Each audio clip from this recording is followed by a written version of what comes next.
La capitaine Elena Rodriguez ouvrit les yeux au doux bourdonnement des systèmes de survie de la Station spatiale internationale, ISS.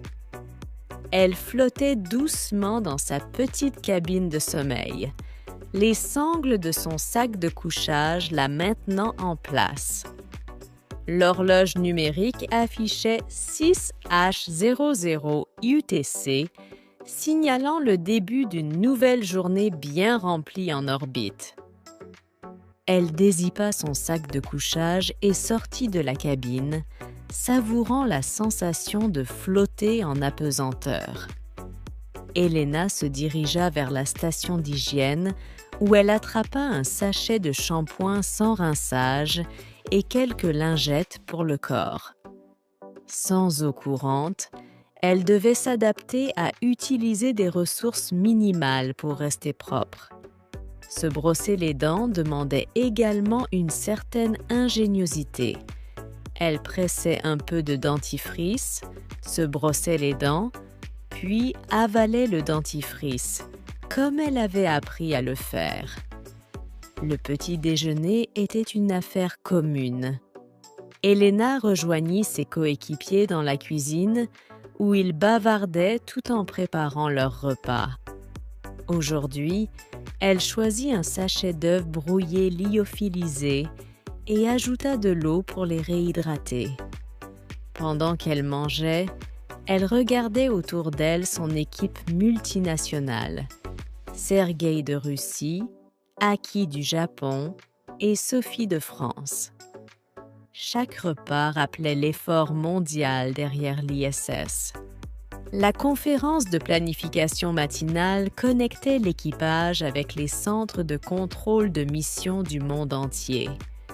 Ils flottaient devant leurs ordinateurs portables, discutant du programme de la journée et résolvant d'éventuels problèmes techniques.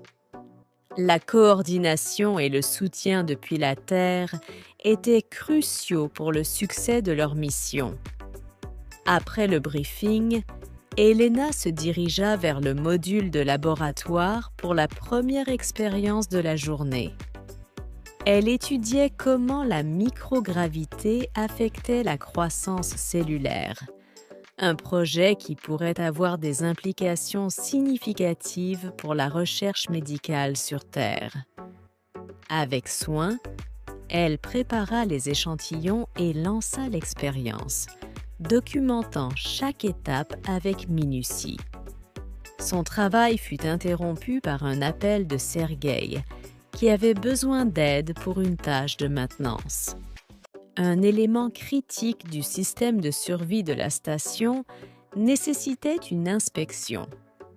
Ensemble, ils flottèrent à travers les étroits corridors, outils en main, pour s'assurer que le système fonctionnait correctement.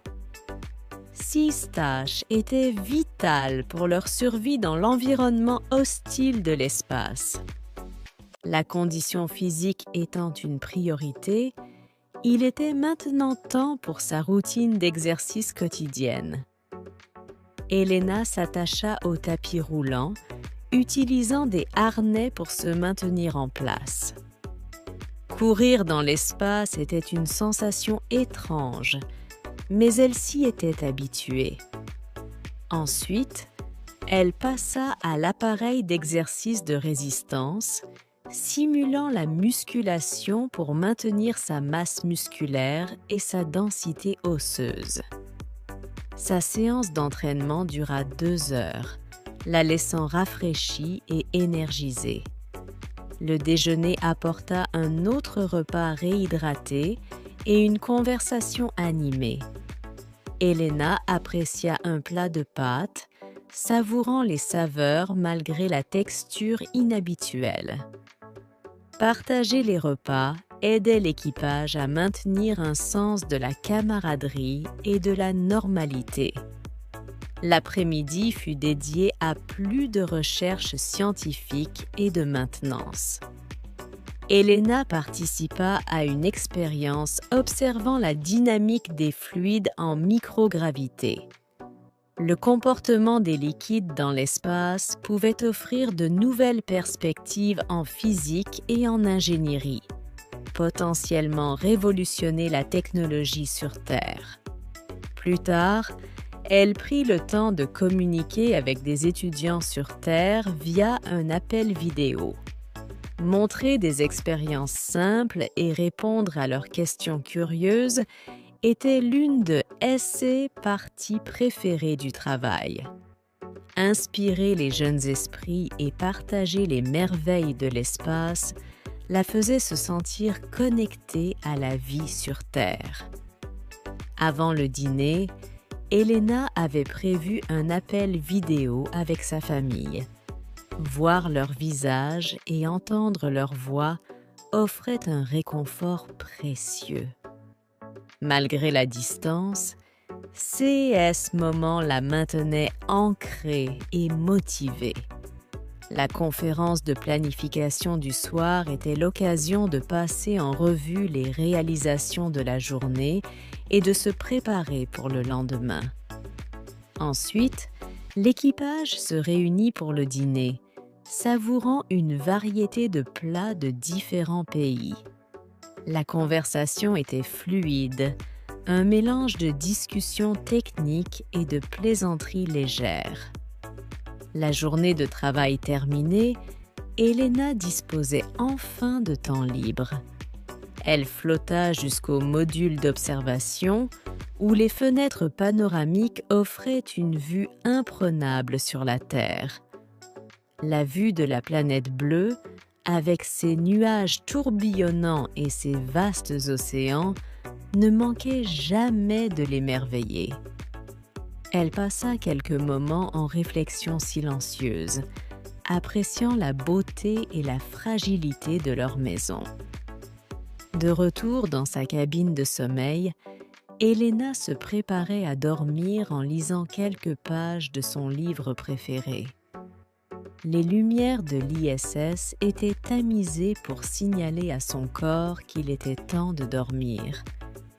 Elle s'attacha dans son sac de couchage, flottant dans le cocon paisible de sa cabine.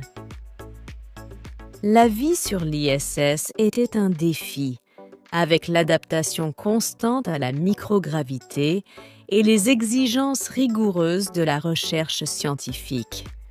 Pourtant, c'était aussi incroyablement gratifiant. Chaque jour apportait de nouvelles découvertes et la satisfaction de contribuer à la compréhension de l'humanité de l'espace et de notre place dans l'univers. Alors qu'elle s'endormait, Elena ressentit un profond sentiment de but. Elle faisait partie de quelque chose de bien plus grand qu'elle-même, ouvrant la voie à de futures explorations vers la Lune, Mars et au-delà. L'aventure spatiale n'était pas seulement un travail, c'était sa passion et sa mission.